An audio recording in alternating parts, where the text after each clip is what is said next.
प्रभु मृत्युंजय ठाकुरे महाप्रभु हे बाबा धवलेश्वराय बालालिंगाय नमो नमः।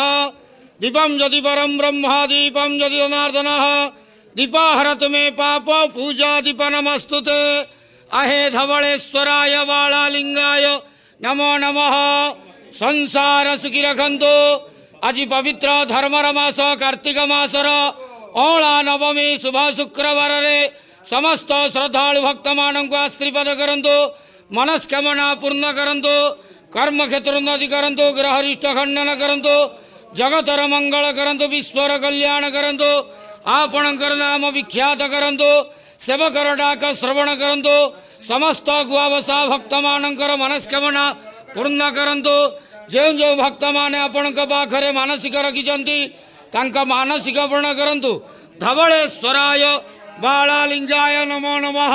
संसार सुखी रखंतु आनंद के वार हरि बोलो। आज अला नवमी शुभ शुक्रवार रे समस्त श्रद्धालु भक्त मानंकु आशीर्वाद करंतु आनंद के वार हरि बोलो।